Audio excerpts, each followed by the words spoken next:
From the book of Isaiah, chapter 14. And God said to Lucifer, the fallen angel, O Lucifer, son of the dawn, you have been cast down to earth, banished from my kingdom. To which Lucifer replied, One day I will ascend to heaven. One day I will raise my throne above the stars of God. One day I will be like the Most High.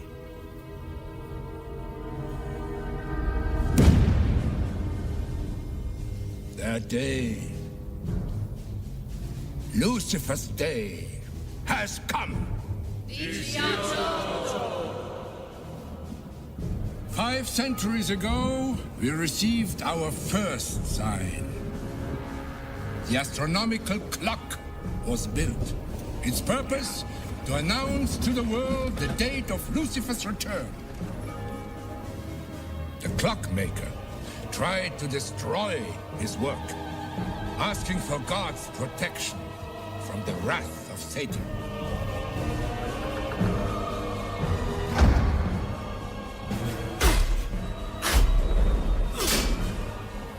But in the end, God was no match for Satan.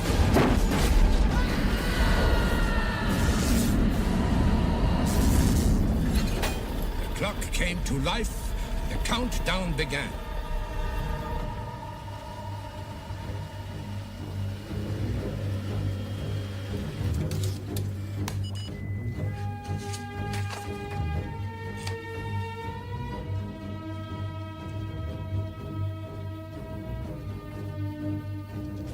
Then, 2 decades ago, our second sign. It was foretold in the scriptures that science will allow man to turn against his God the day that man has the knowledge to recreate himself. You have selected TV news footage, November 1978. In Cambridge today, university officials hope to end months of protest when funding was cut for the controversial Human Blanks Project. Genetics professor Michael Benedetti, whose research spawned the first genetically created lab mouse, hopes to develop the technology for genetically created human beings. This human creation issue angered religious leaders who felt that Benedetti's experiments amounted to playing God. These experiments are an abomination, clearly interfering with God's work. In an ironic twist, it was a local church group who agreed to fund Benedetti's research. The order's leader is Father Simeon, who was excommunicated from the Catholic Church several years ago for his radical beliefs on the Antichrist. I've been in contact with the church group, an ancient Etruscan order, but very progressive in their scientific beliefs.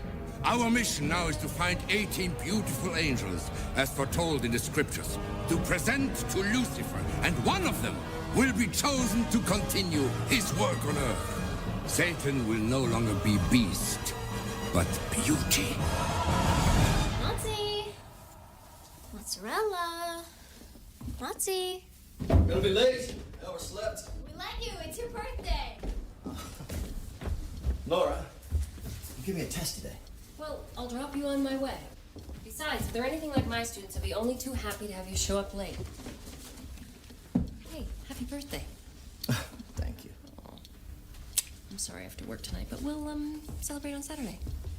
Nazi! Nazi! So you can't interview this guy tomorrow? Well, he's leaving the country, and so, but we're almost finished. Who was he again? An expert in my field. Is it Mummy? You should talk. No, music is a living thing, Laura. You give life to it every time you play it. Well, so is ancient civilization. Every time you dig into it. He's an expert on Etruscans.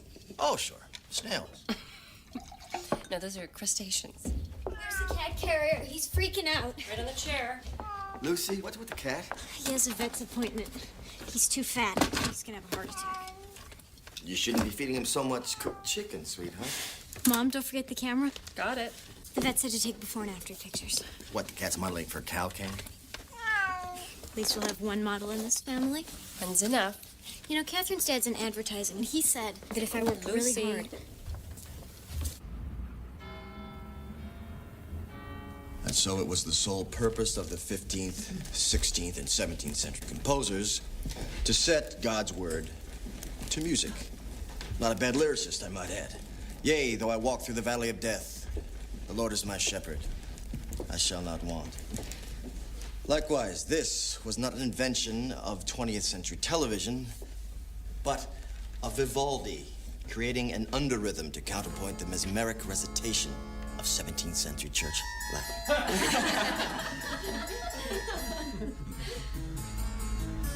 I have to get back home to decorate for Dad's surprise party before people start showing up. I know, dear, but Father Simeon flew in from Italy just for the day, and I have to interview him before he returns tonight. I'll call you a cab in a minute. All right, Mom.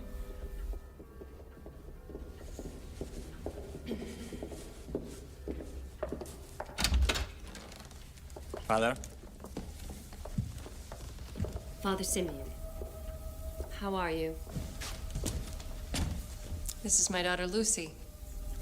Yes. An angel. Your mother, she tells me you want to be in a magazine. Is that your dream? I guess so. Well, I also told him that I'm discouraging that. Now, don't you get me in trouble here. Your mother's very wise. And she also tells me that your father's birthday is coming soon. Is that right? Yeah, it's today, actually. And she would like to hurry home to decorate. So I told her that we might call her a cab from here. Of course.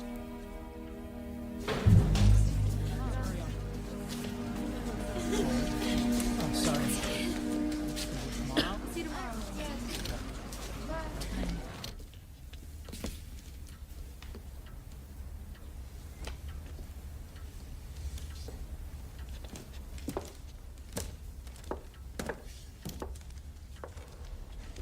Father Simeon?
Surgery. All right. Is your mom inside? No, she's finishing an interview. You better hurry.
Where is she? Don't you even know where she is? Where is Mom? Where is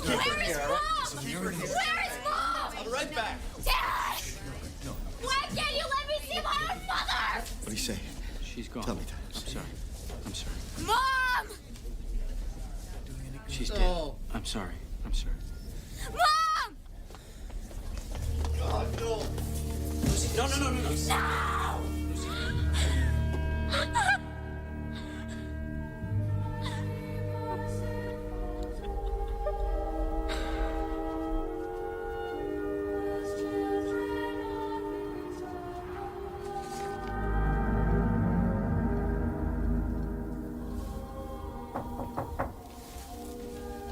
Hey. How you doing, man? Nora's notes. I'm just trying to find some answers. You know, we were thinking that you might want to get away for a while. Your boss here says he'll give you the time off, and I'm more than willing to take care of the house if you want.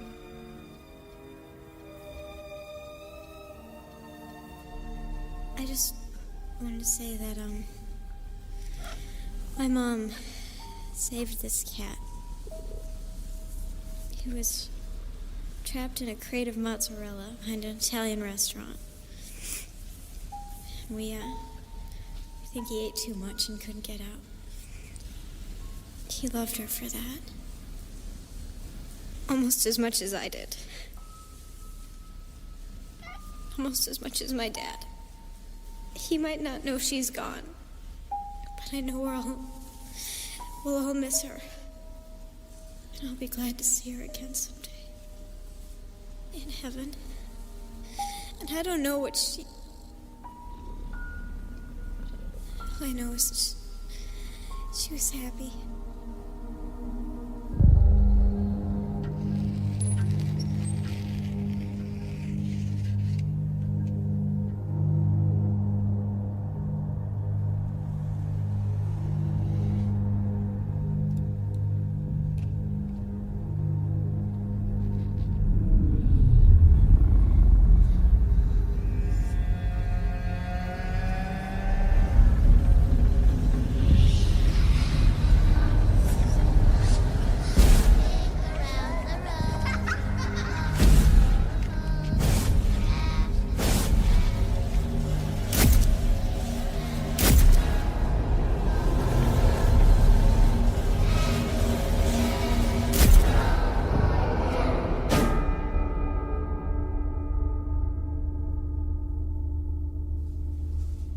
Now, the exhibits in this wing represent some of the earliest forms of figurative art, dating back to the mid-6th century BC, therefore making them almost 2,600 years old, younger than some of your parents. In this other section, you can see a large selection of household utensils. Stay together, girls, and no talking, huh?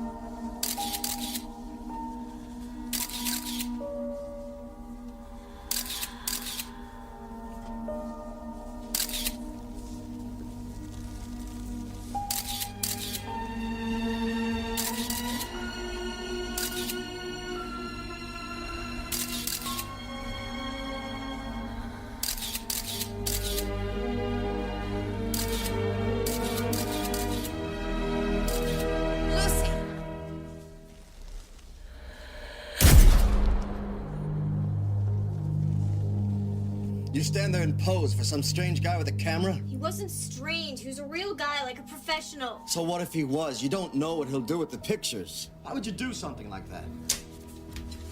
Because it felt good. I felt good. Is that such a bad thing? You know how your mother felt about it. Yeah, well, Mom's gone, Dad. So that makes it okay? Lucy, you're a smart girl. If you need more time off school, just say so. Who cares? Why? All of a sudden you don't... Because I hate it.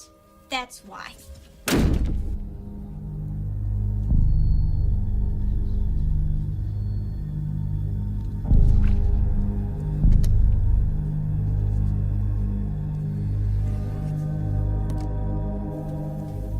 Send this one.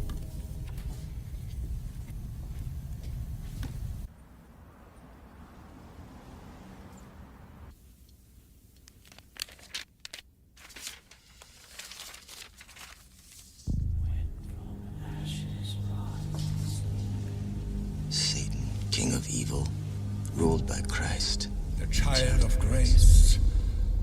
Would thy kingdom come if Satan could Christ's beauty so replace? Would thy will be done if Satan had, like Christ, a holy face?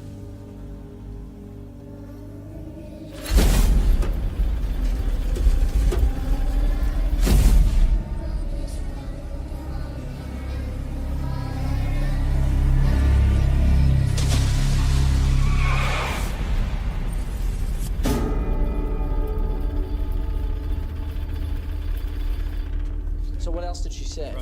Well, I couldn't get through to her. The last thing she said to me was, I hate my life. She said that? I hate my life? Yes, she did. Look, she wants to try to model. There are worse things. I think you ought to let her try it. Have you been approached or what? Yeah, I got a call, but I couldn't do that to Nora. She found it corrupting. I understand, but look, that kid's face stands out in a crowd, right? Yeah. If she's going to be objectified for being beautiful, she might as well get paid for it. And you never know. She might want to kick back something to her, godfather. And there it is. There's that advice I was looking for. Thanks, pal. Look, do you want my 2 cents, really? What would make Lucy happy?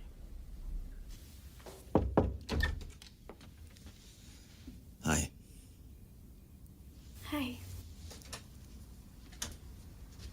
You feel okay? I'm fine. Okay. You want to get some dinner? I'm not hungry. What is this? Came today. Express.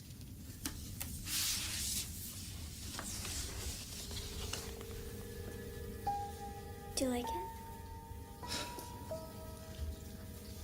Where's it from?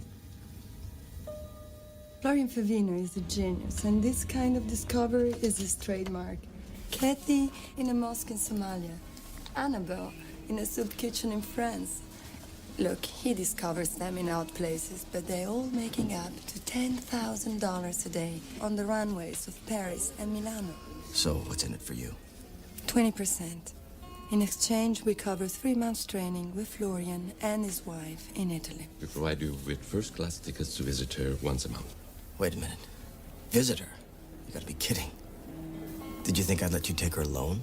I know it's a nervous idea, but if you like, you can check with the parents of Kathy, Nina, and Simone. It's a very generous offer.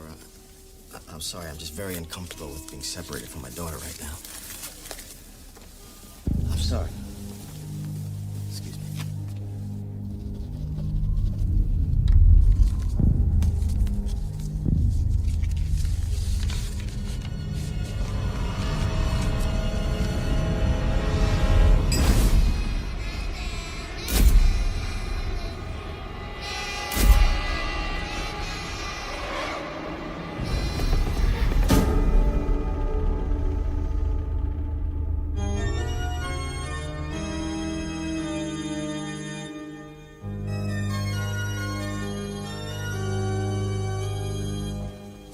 Thought I'd find you here.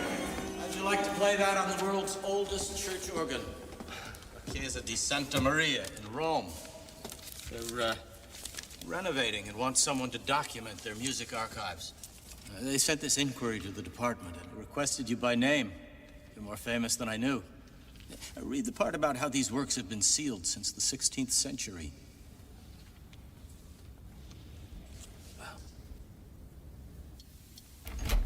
Luce? Whoa. What's the matter? What's wrong? It's Monty. They called from the vet. He is sick. I want to put him to sleep. I'm sorry, sweetheart. I'm sorry. Why does everything get taken away? I'll always be here for you. Lucy, you got your whole life ahead of you. I don't see the point anymore. Lucy!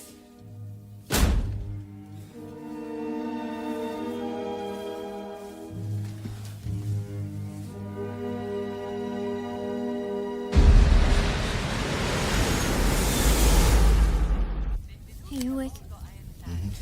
Now, I think I should be doing more stuff like this. You know, it's really sweet, not really, like, sexy. Because if you're just sweet, you can be in your underwear and it's not sexy. Because, you know what I'm saying? It's like Victoria's Secret, not a dirty magazine. You know what I'm saying? Yes, I do. Breakfast? Mangiare. Si. Do you have anything like, boiled polo without salt or anything? Did you order a special? No. I'll go see. Boiled chicken? It's in honor of Matzi. I stopped by the vet's and told him that was his favorite dish. Did you get a chance to say goodbye before he left? Mm-hmm. I'm sure they'll take good care of him, honey.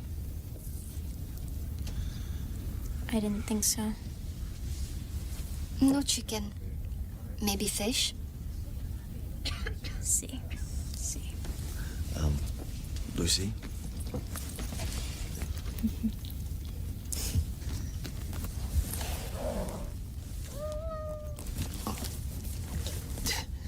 The cat has no papers. They'll slap him straight into quarantine.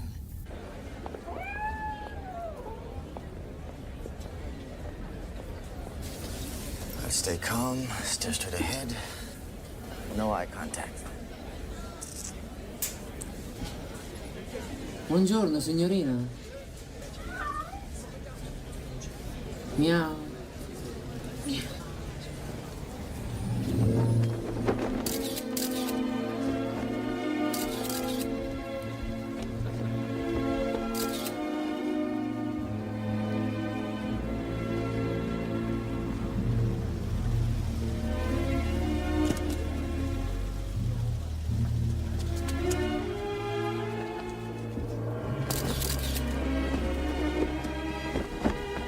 Lucia! Bella, eh? Che faccia, eh? Hi, this is my wife, Gabriella. It's a pleasure. Nice to meet you. Hi. Faccia d'angelo. Sì. She says she's angelic.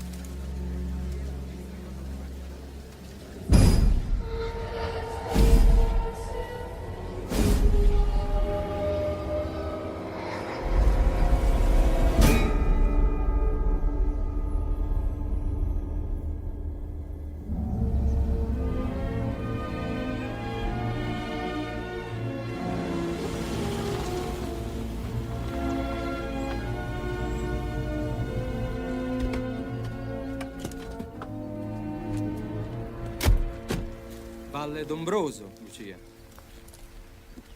Wow. Over that ridge, our villa, and down below, the guest house you'll be staying in. That church. La chiesa dei 18 angeli. 18. 8? 18. Your pet will have company. The friars have many cats. The abbey cats. They hunt mice in the underground caves. Beautiful, isn't it, Luce? The iron on these hills attracts lightning. It's the iron mines that built the Etruscan civilization. Etruscans. My wife was studying them.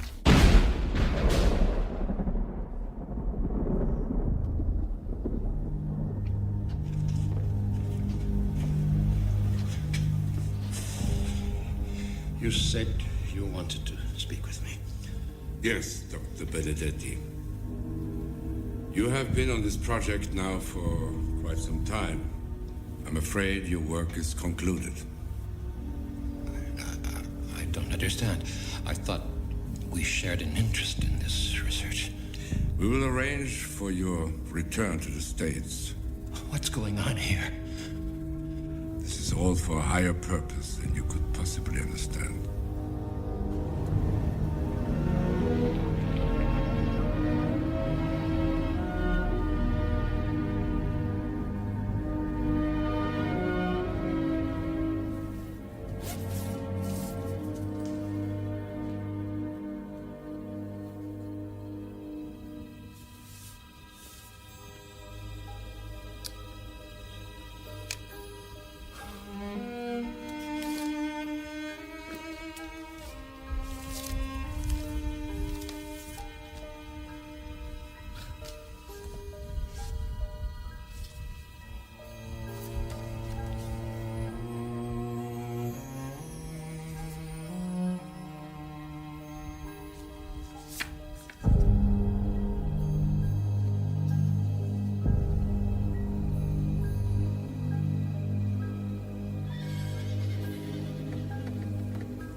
Motzi? Motzi? Motzi? Motzi?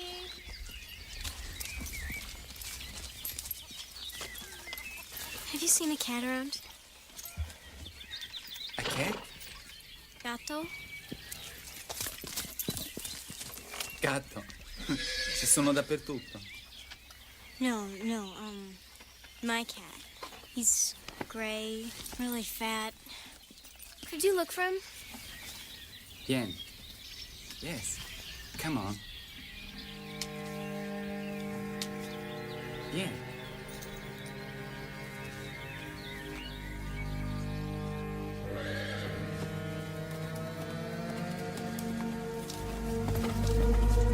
Lucy!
Hello?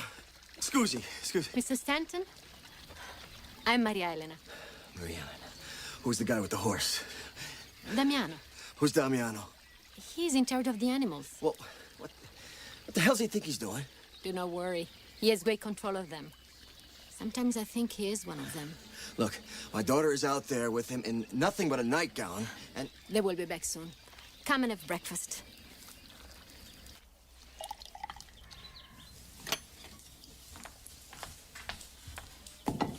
May I do anything else for you? I think I should call the police.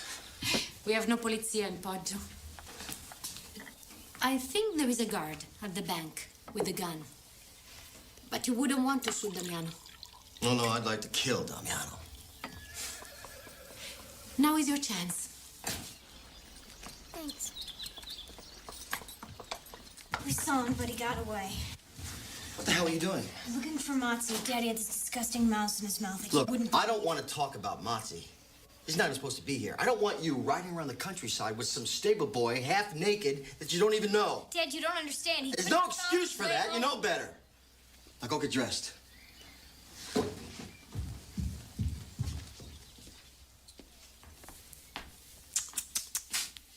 don't need advice from you. You may be wrong about that.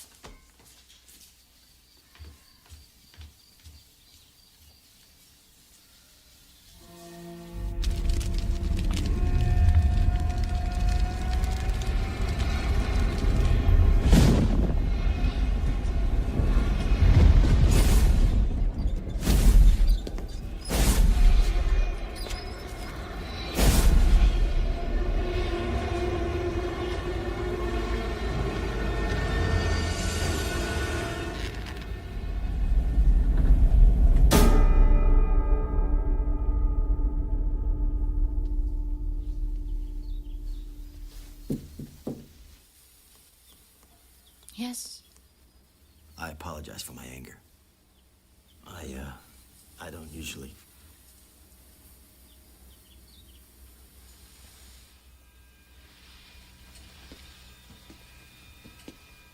Oh, God, I'm sorry. He's... My son. He was hit by a car. They found him on the road near the cemetery. Now each day I go to his grave. I look for answers.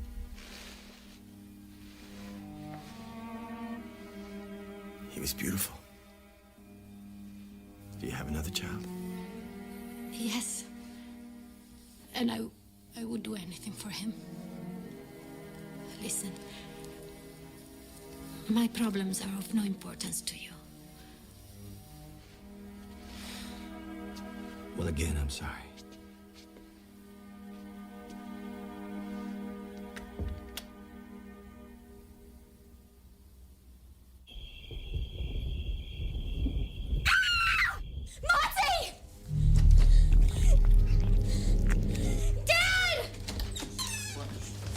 Moxie!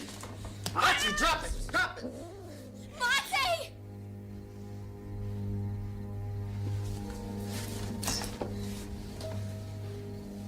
It's dead. What is it? It's not even a mouse. Doesn't have the right face.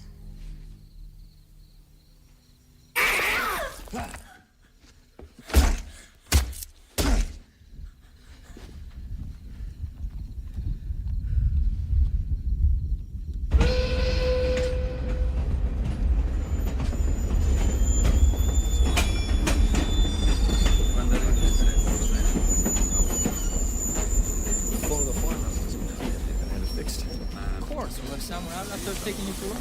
All right. Perhaps today you'll use the phone. Florian, Gabriella. This is the young man I told you about who studies Etruscan. Massimo Pena, Mr. Stanton. Hi. And you are the American scholar I heard was in town. Yes. He's a scholar himself. Oh, just a seminary student, actually. Not in your class. But I am a fellow traveler. My studies are in Rome. Luce, you gonna be all right, honey? Oh, she'll be fine, Papa. She's starting her job today, like a grown-up. Really, I'll be fine. This is what we came here for, remember? She'll never be out of my sight, don't worry. Good. Have fun. Bye.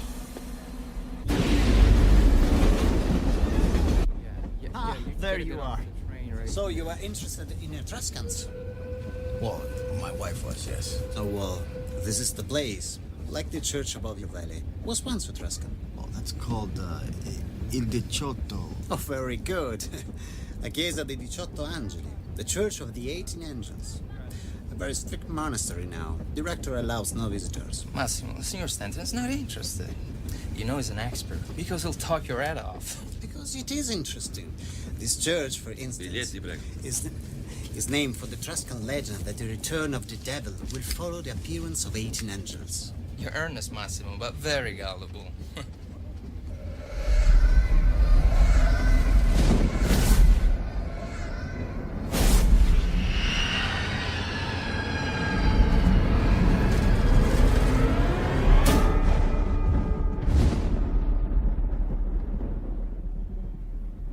Todd, can you hear me okay? Yeah. Listen, I've got the number where we're staying. Oh, you're there now? No, I'm here at the church. You're kidding. You're working already? So how's it going? Well, in a word, it's, strange. Strange? What do you mean strange, man? You're in Rome. Come on. La Dolce Vita. What do you mean strange? Well, you name it. You know, the house we're staying, the people, the whole setup. Yeah? How's Lucy doing? Well, she's upset at me right now. So when do you think my cat will come back? When he's hungry. He's sick. He needs medicine. My dad knew that. It's just not like him to go hitting him like that. He misses your mother. It's naturale. That really tickles. We need your ears, too. Why is the cat's there? No, it was. But it brought in a mouse. Some mutant-looking thing, god-awful face. You know, I don't know, like something that Professor in the news a while back. Benedetti. Right. Huge ears, tiny little eyes, and fangs for teeth. Well, you know, like the man said, science does not have a pretty face, right? My mom and I once had these facials. You killed yourself, you know? No. So you can't go to heaven if you kill yourself. You will go to heaven. I guarantee you that. Who knows? Maybe I'll kill myself someday. No, you will not. You know, that's possibly where he ended up, because I know he got some Italians to sponsor his work after his funding got cut. Italians? Well, listen, give me a fax Number, and I'll send you what I can, okay? So tell me, how's Lucy doing? Did she start the modeling yet, or what? Yeah, today. Why are we doing this again? The mask? To make you permanent, Bambina.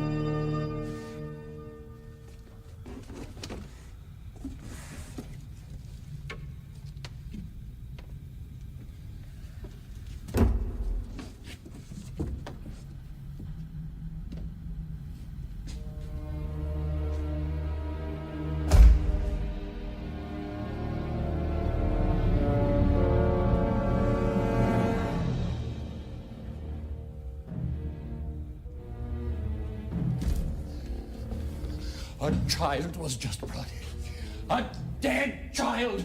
I will not allow my work to become a part of this. Do you understand me? You will not allow it? I told you before, it's for a higher purpose. It's the ultimate marriage between science and Satan. When man's knowledge allows him to recreate himself, therefore making God obsolete. What are you talking about? My blanks are not recreations of life. Satan cannot be born of man. Science can only create the blanks. It can never instill the soul. I can. You only need one soul. The soul of Lucifer. And a beautiful face for it. This is wrong. This is evil. And I will not let you get away with this insanity. May God condemn you to hell.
You are interested in genetics? The papers? No, these are faxes.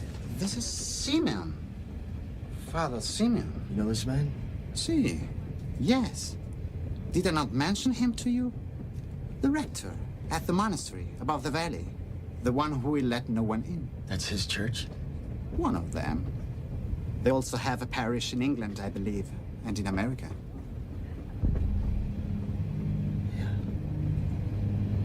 Boston.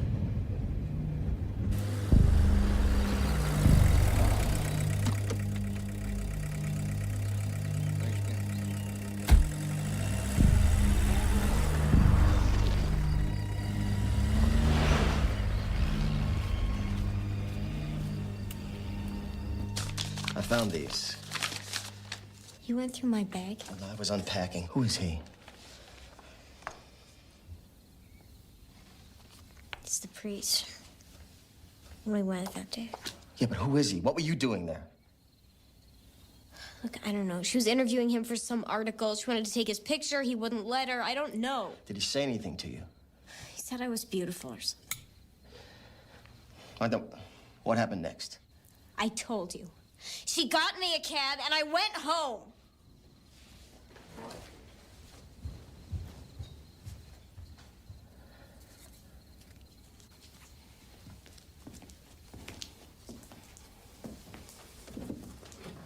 Lucy. Luce. Listen. Look at me. I want us to go home. We start my book soon. You can model in Boston. Something's wrong here, sweetheart. Nothing's wrong. The only thing wrong is that Motsy's gone, and you've been acting weird since we got here. We'll look for him tomorrow. I'm going to. Look, Damiano thinks they could be at the monastery because they feed them there. No, Lucy, listen carefully. I'm sorry I struck the cat. I will look for him tomorrow. Find him or not, we're leaving.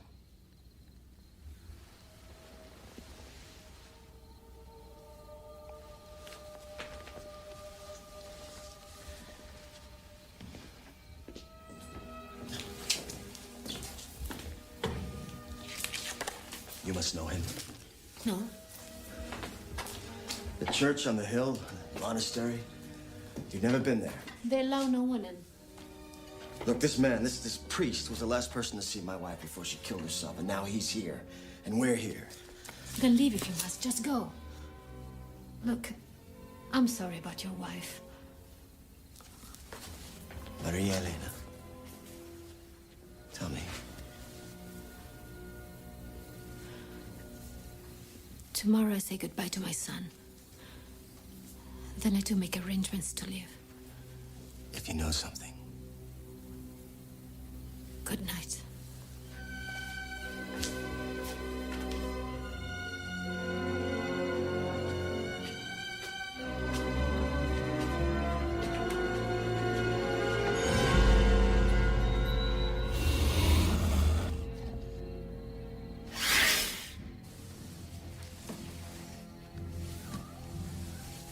Motsy?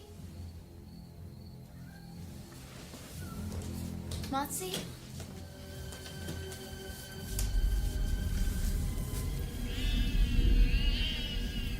Motsy?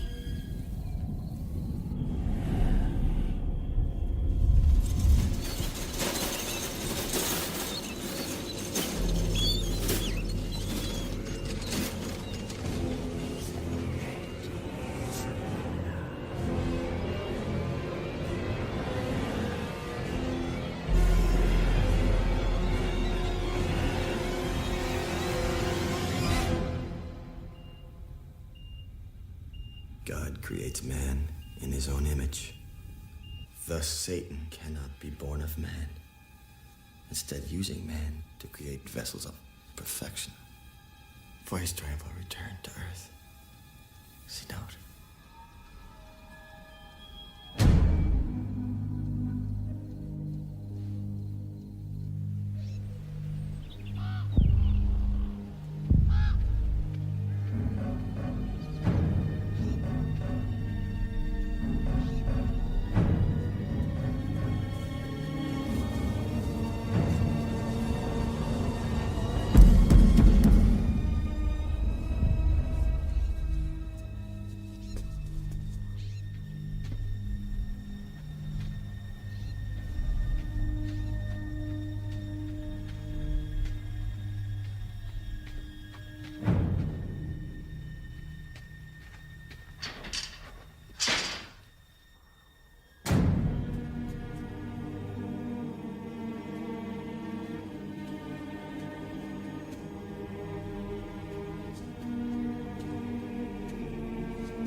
looking for Cat and parli inglese. We have many cats. Which one do you seek? No, my daughter's cat ran away. We're down at the farmhouse. Ah, our American neighbors. Come. È l'americano, la figlia ha perso il gatto. Dobbiamo essere generosi e dargli uno dei nostri gatti. He says we must be generous and give you one of our cats. No, no thanks. No more pets. We're actually heading home. Oh, what a shame. That's why it's important I do this today. Is there someone in charge I can speak with? Someone to give me permission to look around? Yes, of course.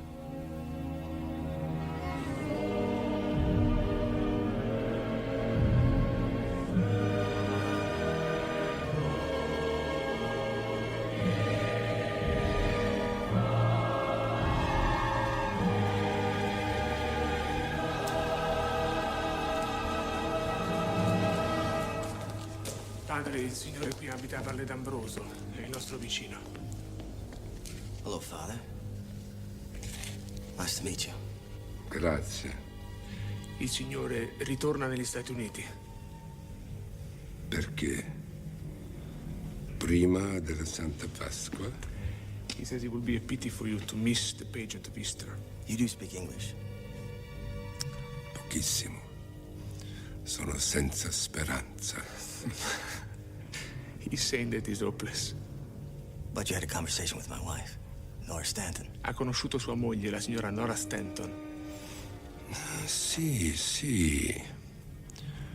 La scrittrice. Ma non è mai tornato.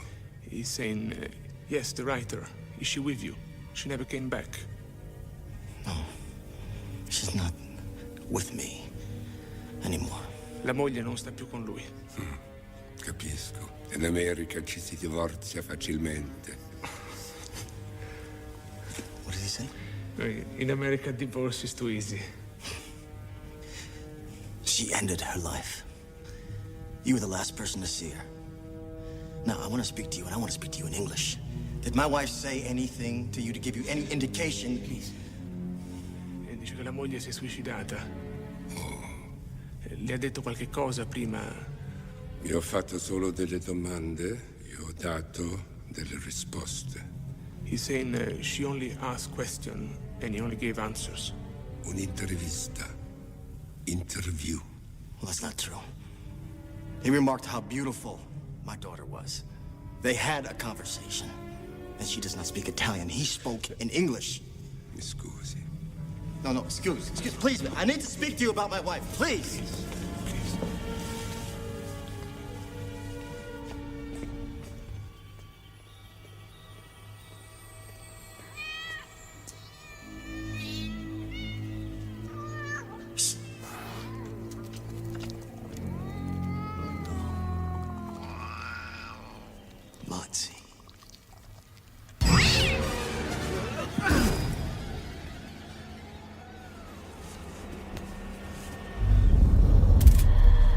Great. This is great. Okay, your chin up to me more. Okay, Lucy. Like that. Lucy! Lucy!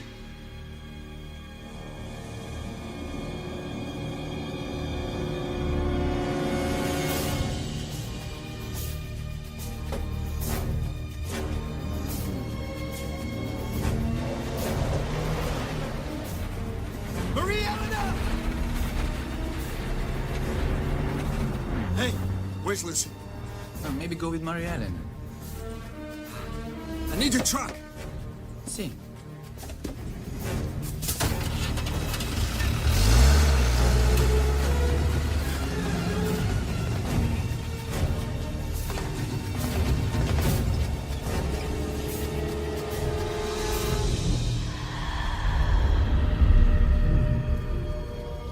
Beautiful.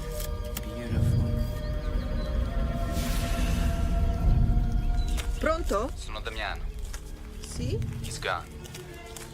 It is time. Grazie.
Sci-Fi.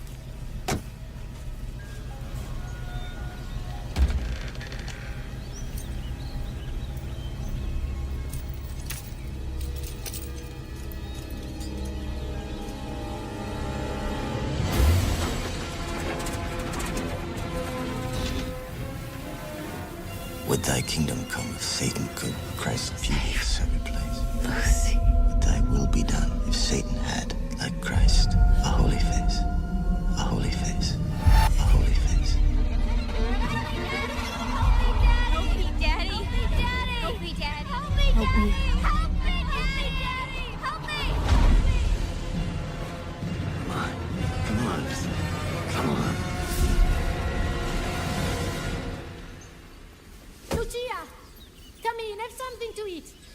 We're going out on the horses to look for my cat. Will not like this. Come inside. Tu non ti mischiare, non ti riguarda.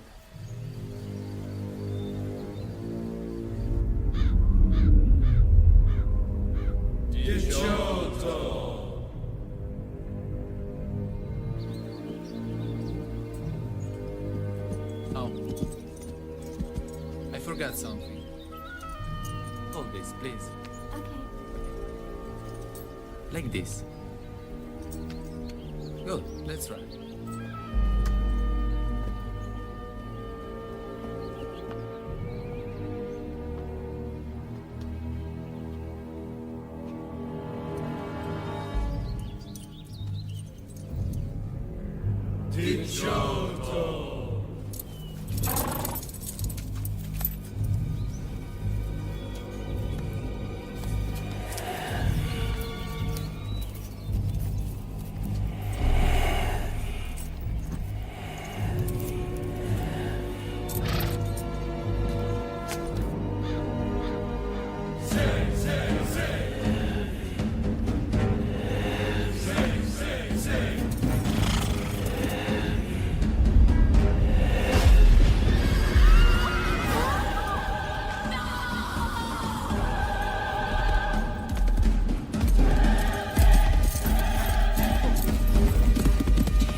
Cảm ơn tất cả các bạn đến với video nhé.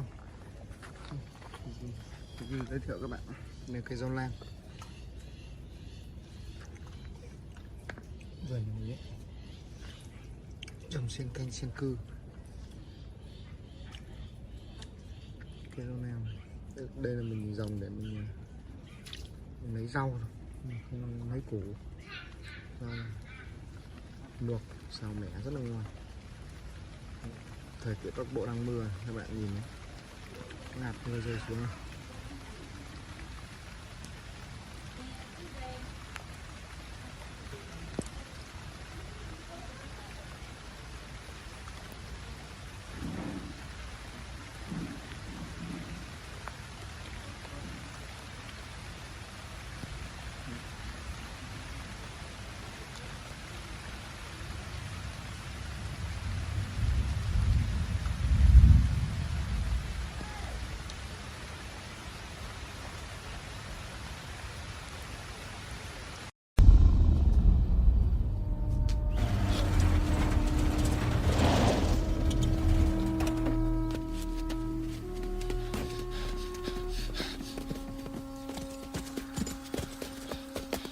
No! No! What? Oh, God, Lucy!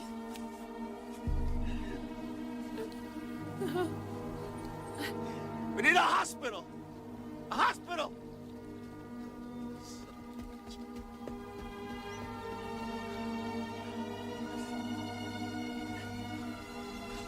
No. Hurry!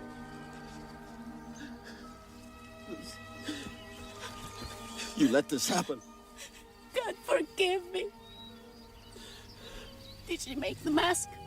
The woman. You knew about this. Your son has a mask. you'll do by the time they are buried. To hide them they have no faces. Let me help.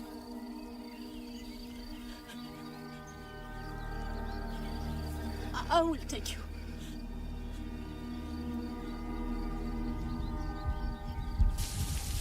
He said what? Brain dead.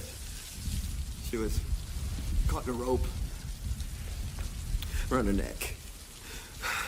Sever the cortex. What? Okay, where are you now? A town called Viterbo. They have a kind of a emergency room. Is she breathing on her own? Yes.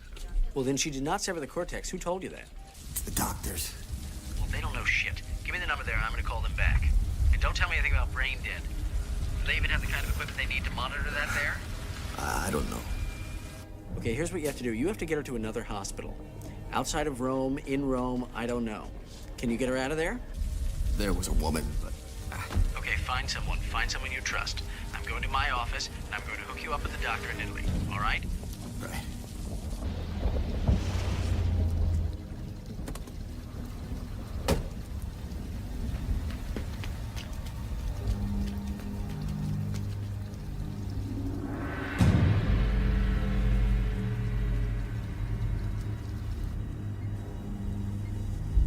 Grave, sono molto preoccupato.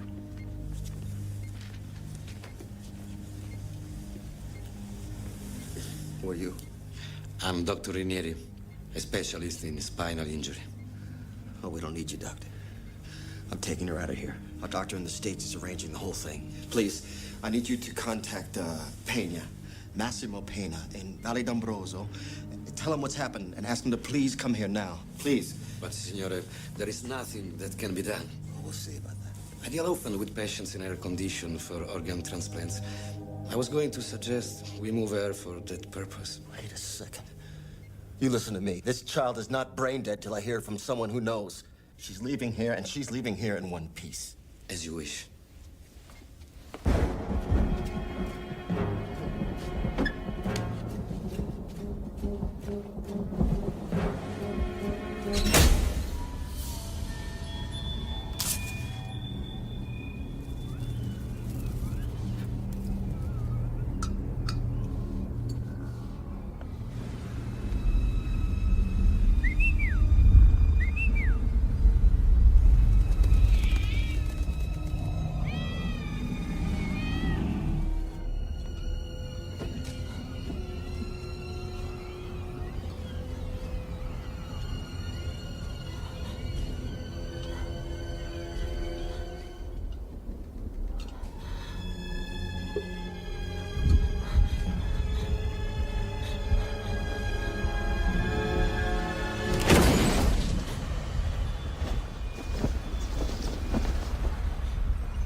Yes, well, then beep him then.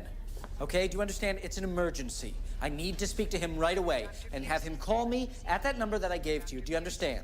Yes, in the United States.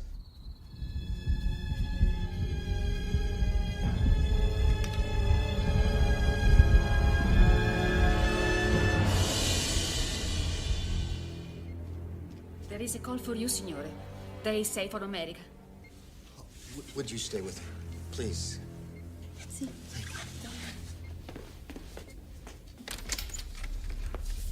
I'm the hospital chaplain. Yeah, well. Your assistant told me what happened. Now's not the greatest time, Father, okay? Very well. Wait, Father? I'm sorry. I apologize. I guess I'm not the right guy for this, you know?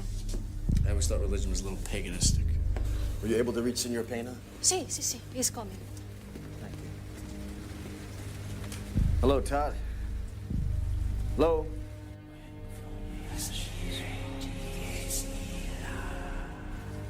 There's no one on the line.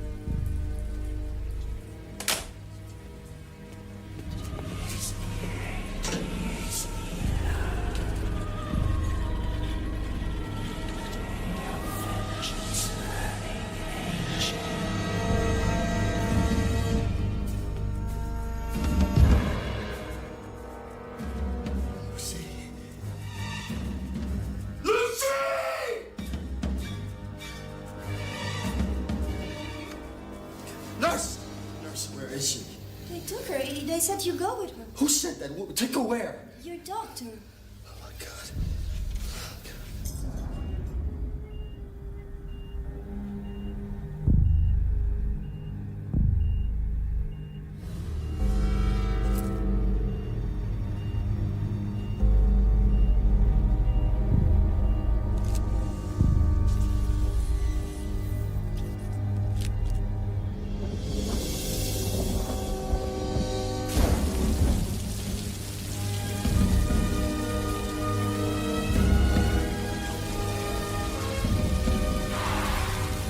Is she all right? They called. Are you one of them? Them? Lucy's gone. They've taken her. What can I do for you? Take me to the monastery. The monastery? Yes, just take me there.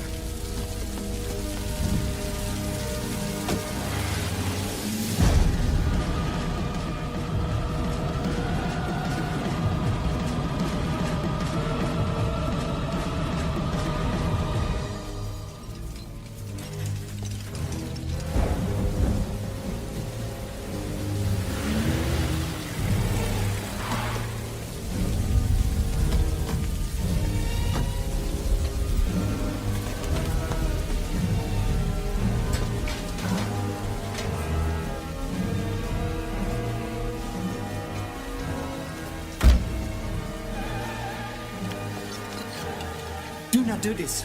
We call the police.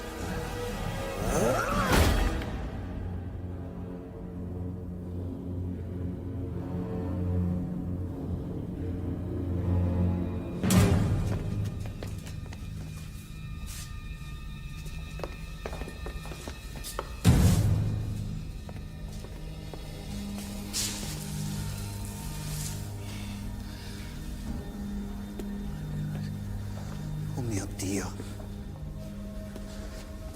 Lucy. This is not possible. Signore, I must leave here. I cannot stay. No. Wait, please. You said they believe the devil follows the appearance of 18 angels. Yes. There are 17 children here. I'm sorry. I cannot stay. Forgive me. I will send help.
You...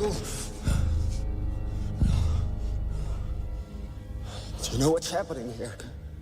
My daughter's been taken, like the rest. Where is my daughter? Where is she?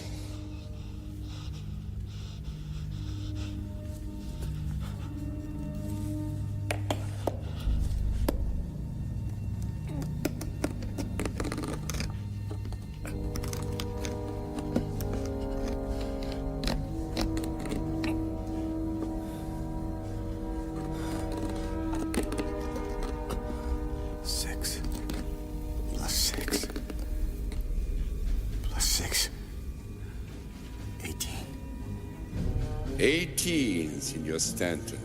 Diciotto, the cumulative number of the beasts to form the Holy Circle. What have you done with her? What have you done with her? Glorified her. From the very first time I saw her, I knew she would be the last to complete the circle from which one will be chosen. This is insane. This is madness. It is not madness. It is prophecy between science and Satan, designed to separate man from his God at the exact hour designated by Etruscan scripture.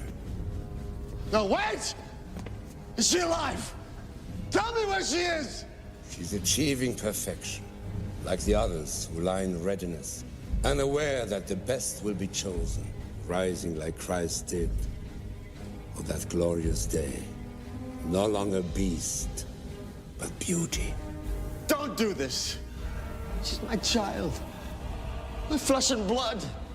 Then let it spill like Christ did for the ages.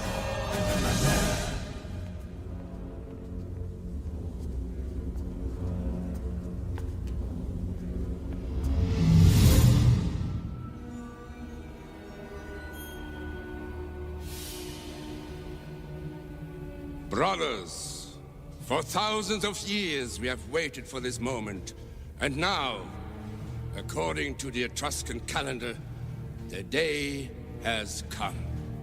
The day of the 18 angels.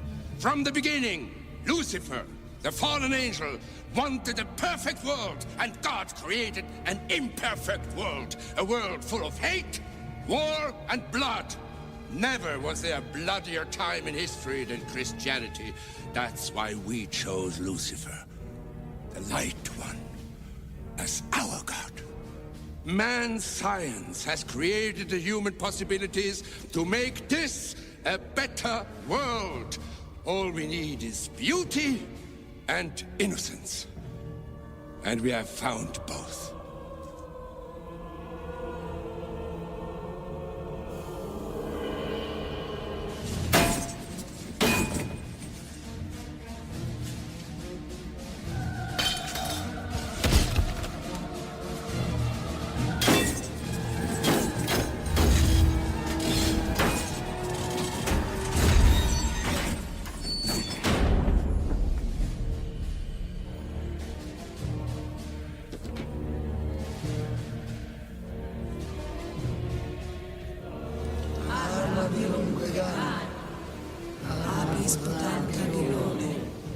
Pape Satan Alep.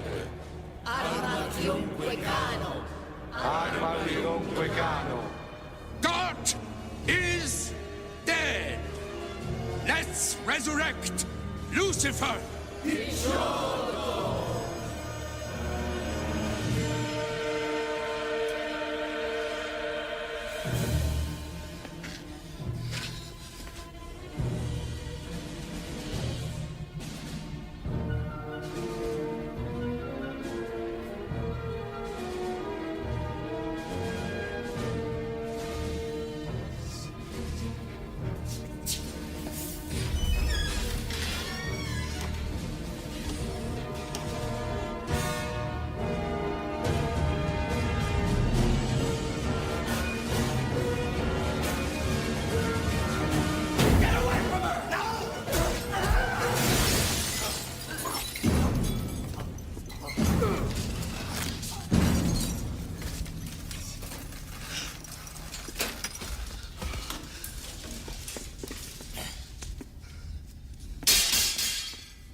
I'm sorry. We lost her. Can I see her?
Lucy? Lucy?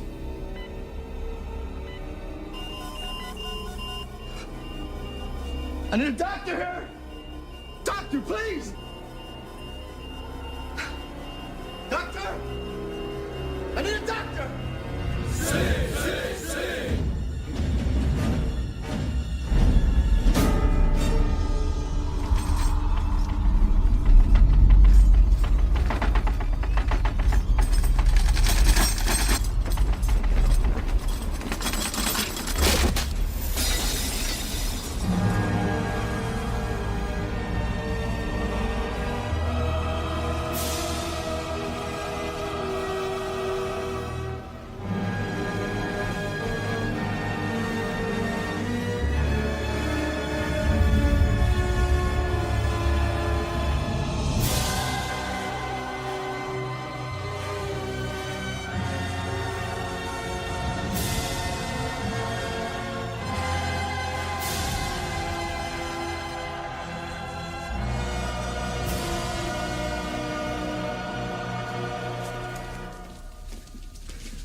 Cannot believe it. Come on. It's me, honey. It's me.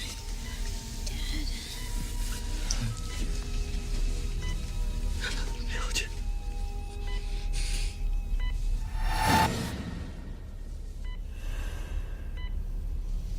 Lucy. We made it, honey. We made it.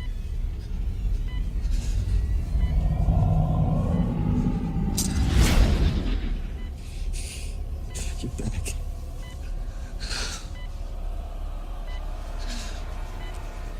No one's ever gonna harm you again. Ever. I won't let them. Tell me you're okay, honey. You're all right, aren't you, honey? Yes, Daddy. I'm fine.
The quarterback who vanished in the woods. A star who was supposed to be unstoppable. Cullen Finnerty was not a man who got scared easily. A 6'2", 240-pound powerhouse, he was a champion quarterback, a man who had led his team to victory time and time again, unshaken by pressure, undaunted by pain. He wasn't just good, he was unstoppable. During his time at Grand Valley State University, he had won 3 national championships and was named Division II's Player of the Decade.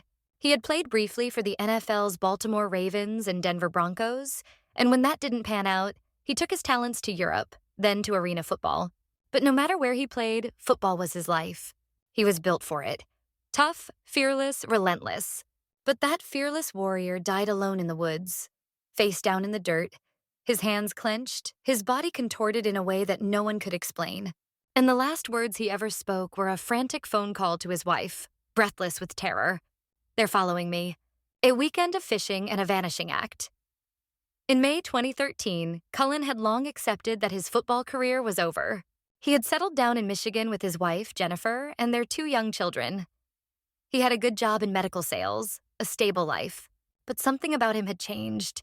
There were moments, fleeting but unmistakable, when his paranoia flickered through the cracks. He had once told family members that he thought someone was following him, watching him, but those were just passing comments, nothing serious. Then came Memorial Day weekend. Cullen and his family joined Jennifer's relatives for a fishing trip along the Baldwin River in Michigan. For 3 days, everything was perfect. The air was crisp, the water calm. On May 26th, the last night of the trip, Cullen decided he wanted one last ride on his new pontoon boat. His pride and joy. His last ride ever. A phone call. Drenched in fear. Cullen's plan was simple. He'd take his boat out for 45 minutes. He'd called Jennifer when he was ready to be picked up at the next boat ramp. He dressed warmly in a jacket and waders, grabbed his fishing pole, and stepped into the darkness. His family watched him go, not realizing it would be the last time they'd see him alive. At 9:27 p.m., Jennifer's phone rang. She picked up, expecting to hear that he was ready to come back. Instead, she heard his breathless, panicked voice. "There are 2 men in the tree line. They're following me." Her stomach twisted. "Cullen, afraid? Impossible."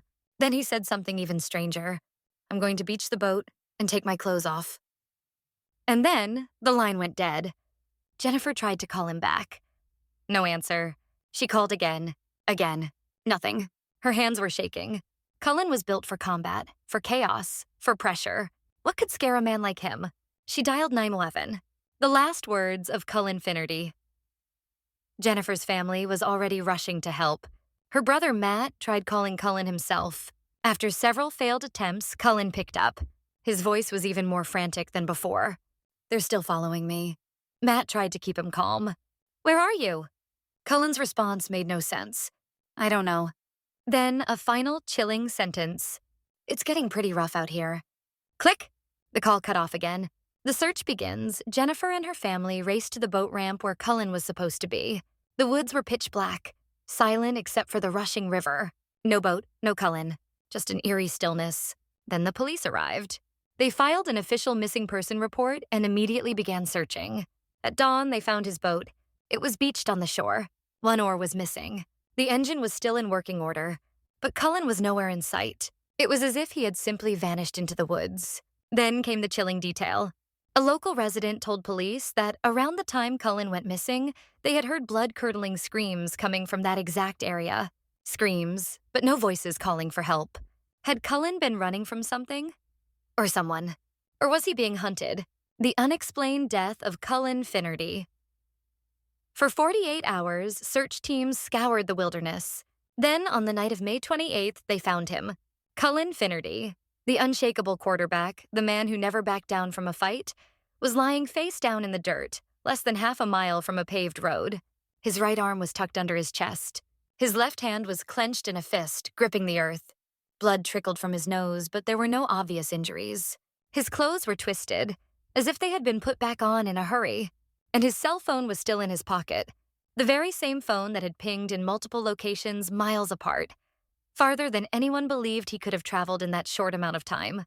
How did he cover so much ground? And why didn't he stop for help? Theories, but no answers. The initial autopsy was inconclusive. There was no evidence of a struggle, no wounds, no injuries that could explain his death. Eventually, the cause of death was ruled pneumonia, triggered by inhaling his own vomit. But how does that happen? Some theorized a mental break, possibly from CTE, a degenerative brain condition caused by repeated head trauma. It was true. Cullen had taken hits for years, but then why did he tell his wife he was being followed? Why did a resident hear screaming? And why did his phone ping in impossible locations? Had something been chasing him after all? A mystery that still haunts the woods, Cullen's death remains one of the strangest disappearances in recent history. There was no fight, no clear cause, no reason for him to be found dead in the middle of nowhere, curled in the dirt, his hands twisted as if clinging to life. Some believe he was running from something real. Others think his mind betrayed him. But one thing is certain. In his final moments, Cullen Finnerty was afraid. Something had put a terror in him that not even the NFL could. And whatever it was, it drove him deep into the woods, where he never came back. The Trail of Shadows, a hiker's nightmare. In 2008, an 18-year-old named Matt Higgins set off on an adventure he had dreamed of for years. Inspired by the movie Into the Wild, he yearned for the raw, untamed wilderness, a place where he could test himself against nature and, perhaps, find something deeper within. His plan was ambitious. He would hike the entire California section of the Pacific Crest Trail, a grueling 1,700-mile trek stretching from the scorching deserts near the Mexican border to the misty forested mountains near Oregon. It was a journey that would test his endurance, patience, and ultimately his sanity. Matt was no stranger to the outdoors. He had spent his childhood hiking through the wilds of Oregon, camping in both marked and unmarked territories, navigating through dense woods where predators lurked unseen. But nothing, not even his years of experience, could have prepared him for what awaited him deep in the Lassen National Forest. A silent encounter. The first weeks of his hike were uneventful, even serene. He moved at his own pace, camping wherever he found a clearing, surviving on carefully rationed food. The occasional rattlesnake or unexpected dehydration spell was nothing new. But as he entered the remote, suffocating depths of Lassen National Forest, the air itself seemed to change. The trees pressed in closer, their gnarled limbs intertwining overhead, casting deep, shifting shadows even in broad daylight. The silence became oppressive. One afternoon, as he rounded a bend in the trail, he saw them. A man and a woman sat on a boulder just off the path. They were dressed entirely in white, loose, flowing clothes that seemed out of place in the rugged wilderness. Their faces were gaunt, their skin pale and smeared with dirt. The man had a thick, wild beard. The woman's hair was long and tangled. But what sent a chill creeping up Matt's spine was their eyes. They weren't merely watching him. They were staring at him, unblinking, their expressions unreadable. The longer he looked, the more unnatural they seemed. Their clothes were ragged, yet they sat in eerie stillness, their posture unnaturally stiff. Something about them felt wrong, as though they had been waiting for him.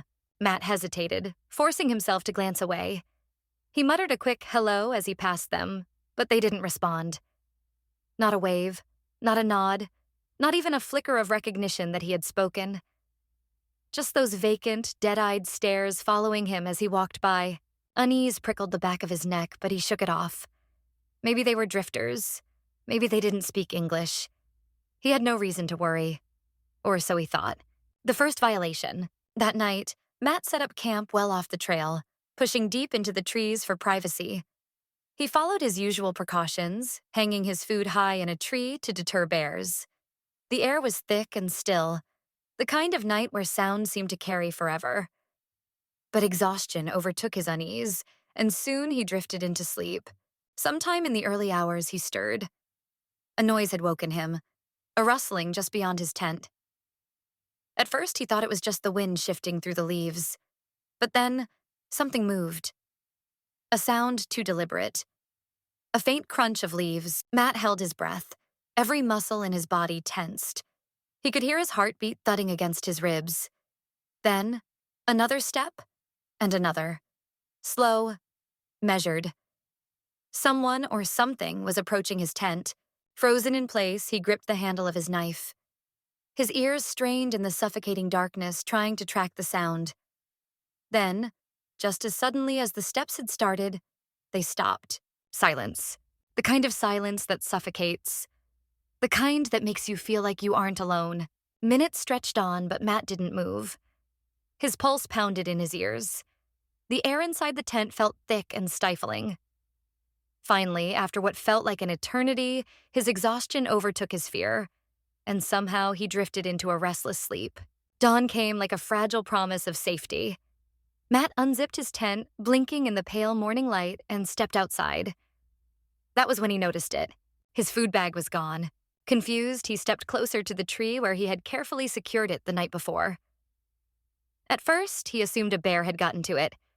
Perhaps it had clawed through the rope and dragged the bag away. But when he looked down, his stomach dropped. Boot prints. Human boot prints. 2 distinct sets. They led from the edge of his campsite to the base of the tree where his food had hung. But that wasn't the worst part. The prints didn't just stop at the tree. They continued, circling his tent. Pacing around him as he slept, a shiver crept up his spine. His blood turned ice cold. The people in white had followed him. They had been here, standing right outside his tent while he was asleep. Watching him, waiting. His skin crawled as he retraced the steps. They had moved quietly, efficiently, never making enough noise to wake him. The realization made his breath come in shallow gasps. He had spent the night completely vulnerable while they prowled outside, just inches away. Matt's hands trembled as he packed up his gear. He had to keep moving. He had to put as much distance as possible between himself and whatever those people were. But deep down, he knew the truth. They weren't done with him yet. The story then continues into the even more terrifying experiences he would endure in the following nights, with whispering voices, circling footsteps, and a flashlight that would illuminate his tent in the dead of night.